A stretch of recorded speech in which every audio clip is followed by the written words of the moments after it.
আল্লাহ পাক সুবহানাহু ওয়া তাআলা দুনিয়ার জমিনকে সৃষ্টি করেছেন এই মুহররম মাসের 10 তারিখ আশুরা, এবং এই দুনিয়াকে আল্লাহ তাআলা ধ্বংস করবেন তাও আশুরার দিনে। সুবহানাল্লাহ পড়েন।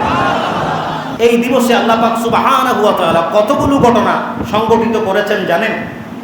রব্বুল আলামিন এই দিনের মধ্যে লৌহ কলম সৃষ্টি করেছেন।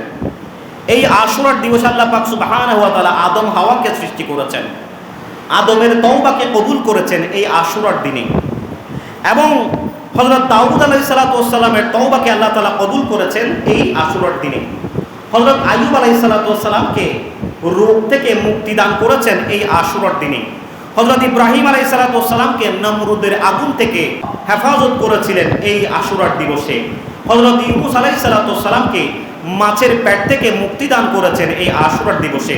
হযরত নূহ আলাইহিস সালাতু ওয়াস সালামকে বন্যা থেকে আল্লাহ তাআলা মুক্তি দান করেছেন এই আশুরার দিবসে। হযরত ইব্রাহিম আলাইহিস সালাতু ওয়াস সালামকে খলিলুল্লাহ, আল্লাহর বন্ধু উপাধি দিয়েছিলেন এই আশুরার দিবসে। হযরত ঈসা আলাইহিস সালাতু ওয়াস সালামকে চতুর্থ আসমানে তুলে নিয়েছিলেন এই আশুরার দিবসে। হযরত ইদ্রিস আলাইহিস সালাতু ওয়াস সালামকে তাও আসমানে তুলে নিয়েছিলেন এই আশুরার দিবসে। হযরত মা খাদিজাতুল কুবরা রাদিয়াল্লাহু তাআলা আনহার সাথে আল্লাহর নবীর শাদী মুবারক হয়েছিল এই আশুরার দিবসে। আসমান থেকে সর্বপ্রথম বৃষ্টি নাজিল হয়েছিল এই আশুরার দিবসে।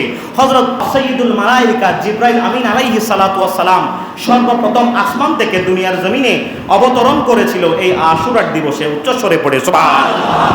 এবং সেই সাথে আল্লাহর নবী সাল্লাল্লাহু তাআলা আলাইহি ওয়াসাল্লামার বাগানের ফুল ইমামে আলী মকাম হযরত ইমাম হুসাইন রাদিয়াল্লাহু তাআলা আনহু ৭৩ জন আহলে বাইতের সদস্যদেরকে নিয়ে ওই মুনাফিক জালেমদের হাতে সপরিবারে শহীদ হয়ে ইসলামের পতাকাকে সমুন্নত করেছেন এই আশুরার দিবসে। উচ্চস্বরে পড়ি সুবহানাল্লাহ।